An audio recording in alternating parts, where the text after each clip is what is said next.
Mesdames et messieurs, membres du jury, honorable public, bonsoir. L'État, nous dit-on, devait interdire les réseaux sociaux aux élèves. La réflexion que cela suscite en moi me pousse à me poser ces questions. Est-il réellement possible que l'État interdise les réseaux sociaux aux élèves dès lors que ces derniers les utilisent en dehors du cadre scolaire? L'État a-t-il la capacité de s'immiscer dans la sphère privée des élèves pour leur proscrire l'usage des réseaux sociaux? Étant donné que l'État ne peut contrôler que l'espace public, peut-être faudrait-il dire que l'État devait interdire l'usage des réseaux sociaux en milieu scolaire. Or, le fait est que le téléphone portable est déjà proscrit à l'école au Togo par arrêté ministériel. Alors, cher public, comment l'État peut-il interdire l'usage des réseaux sociaux aux élèves? Sur la base de ces questions, il nous semble judicieux de nous opposer à cette assertion et de postuler que la question devait plutôt être comment l'État peut-il favoriser le meilleur usage des réseaux sociaux pour l'épanouissement des apprenants? Une telle position est judicieuse. Pourquoi? Parce que nous voyons que l'usage des réseaux sociaux, même en dehors du cadre scolaire, n'est pas sans impact sur le processus d'éducation et d'apprentissage de nous autres élèves. Tout d'abord, il faut partir du fait que nos sociétés contemporaines connaissent des changements majeurs, précisément avec les technologies de l'information et de la communication, les TIC, qui sont devenues le signe distinctif de notre modernité.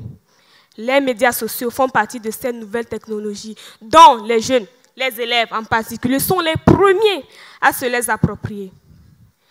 Les médias sociaux sont un outil numérique de communication qui se base sur la mobilisation d'un réseau social, Facebook, Instagram, Twitter, WhatsApp et que sais-je encore. Ensuite, il ne faut pas méconnaître que les différentes offres des médias sociaux bousculent le comportement des élèves, en créant par exemple une addiction aux écrans, la baisse de la concentration. Sans oublier le coût économique, les violences et délits, l'exposition de la vie privée. Cependant, ce n'est pourtant pas pour cela qu'il faut méconnaître que les réseaux sociaux ne servent pas aux élèves, non. Les réseaux sociaux sont un outil de communication, donc de socialisation, de motivation et même un outil pédagogique dont les élèves peuvent s'en servir dans leur apprentissage.